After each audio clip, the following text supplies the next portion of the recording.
Hey guys, welcome back to Automotive Concepts YouTube channel. I really appreciate everybody tuning back into our channel and a bunch of new subscribers. Welcome. Listen guys, we are really busy. Marine, motorcycle, audio, it's just busy. It's really hard to keep creating content. So be patient with us. We're going to be uploading. It just takes us time. So we're working on this 2014 BMW 650i convertible. We are going to be installing the RDVFL, Apple CarPlay and Android Auto wireless CarPlay system. And basically I'm removing the heater vent, which has a lock and a hazard button. I measured the screen because there are some settings in the module before you install it that have to be checked off. And this is a really cool device. It's small, it's compact, it's easy. You remove 4 screws that hold the radio bezel, you remove 2 screws that hold the radio screen, and you remove 4 screws for the actual radio itself. BMW is notorious for making a trim panel that sits over the real radio. As you see, I just pulled it down. I don't unplug anything. I've got the vehicle turned off, but in these vehicles, there's constant power, so the screen, I could turn it on and check it to make sure everything's still functioning. But real simple, 4 T20 Torx for the radio, 4 T20 for the radio trim face, and 2 T20 Torx for the screen. The screen is, after you remove it, you have to kind of unclip it. So I just do a little pry just to verify. And there it is. Just me testing it. I have a panel tool that I use that I love. It's a 4140. It's so easy. It fits into small, snug places. In a few seconds, we're coming back. I've already ran my wire. Really nothing for me to show you guys. It's really easy. You just kind of unplug the old screen. You plug in the new one. It's called the LDVS harness. And one goes into the screen. It comes down in the output of your box. And the original one that was plugged in there goes into the input into our box from RDVFL. It's a T-harness, so you don't cut a single wire doing this job.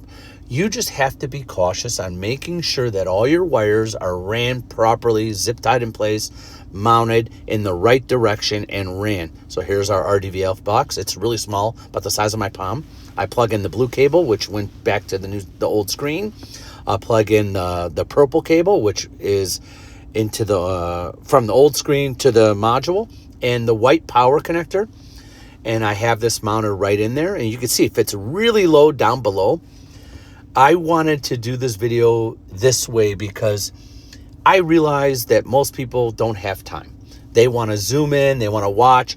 I put the camera position using my concept tripod, and I mounted it right at the rear, and I zoomed in, and I sped up the video just to show you guys how simple it is. And I unzipped it. There's our little Wi-Fi adapter, and I had it pointed directly here to show you what I'm doing. Look, it's not an instruction video how to do this job, but it's to show you what it takes to do this job.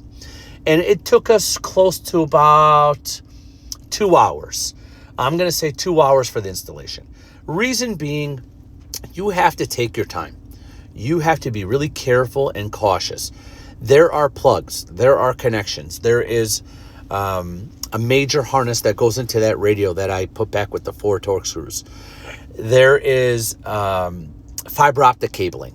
So it's just really taking your time and doing it right. I've been doing this 30 years, so it looks really easy for you guys to see me doing it. It looks really easy, but it's just being good at what you do and liking what you do to get better at what you do. So here it is. I'm putting it all back together. I turned it on to make sure it does work. This uses the center knob at the center console right behind the shifter. It's a rotary knob. It has a menu button. You press and hold it for a few seconds. I'll show you in a few seconds. There's the plugs that I unplugged originally from the beginning. 4 screws that hold that. I tighten them up. I have everything set on a low setting. I don't speed up. I don't drill. I don't torque. I'm very cautious when I do these. This is my specialty. The guys at the shop, they always call me whenever it's a higher end vehicle. I do all that. That's my thing. I have no fear. I just do the job. I'm the guy they call. I make it happen. Anybody that knows me, I do anything. I do boats. I do motorcycles. I do high end vehicles. That's my specialty. Don't get me wrong. I love doing fun stuff, and this is fun for me. So The challenge is always new in every single high-end car. There's always a challenge. There's always something different. Look, I made a mistake. I plugged them in the wrong way. I had to go from underneath. I went over.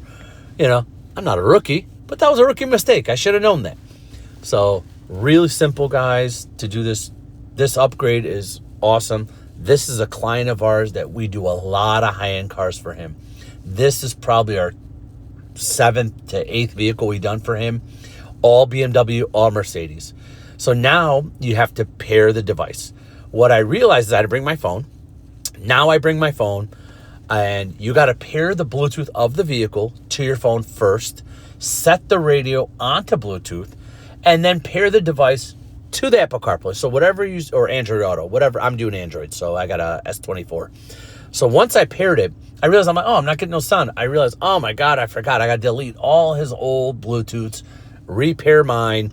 Once I made the connection, you go through the settings. Once it's set, it's done. The vehicle will hold memory for your Bluetooth to the vehicle, and then Bluetooth to the CarPlay. It wirelessly and seamlessly connects. Rich at RDVFL has spent a lot of time doing this. He's been in the industry for a long time. He makes a great product. We're very happy to support him. He supports us. Any problems, he stands behind it. RDVFL, great company. I feel Rich has gone above and beyond to support our business, and he's always introduced a new product. He's always helping us out. Anytime we have a problem, we call him directly. We don't send him messages on Facebook, FYI. I've been telling people for 10 years, do not message me on Facebook. So FYI, we like to get emails. We like to get phone calls. We do live chat. MobileAudioExperts.com is our website. You could visit our site. You could see what we do. There's a lot of things we do in the Chicagoland market. High-end cars, marine, and Harley-Davidsons. That's our specialty. Anything custom audio, fabrication, interfacing, adding backup cameras, lane assistance, Apple CarPlay wireless cameras, dash cameras, alarm system, security system, pin coding. We do a lot of this. We have so many suppliers that we work with. Anybody can come to our shop and get anything done. There's hardly anything we say no to. And if we could do it, we will. And, we charge accordingly. We're not giving stuff for free here, guys. I mean, these are vehicles that are not easy to work on, and a lot of people don't want to work on them. When it comes to European vehicles, there is not that many places that are willing to do the work. We do. We have no fear when it comes to these vehicles. We have ran into situations. We've had customers that have had previous issues with their vehicles that brought us the car and an issue occurs. We call the customer, hey, listen, there's an issue going on. You need to get this resolved before we work on the vehicle.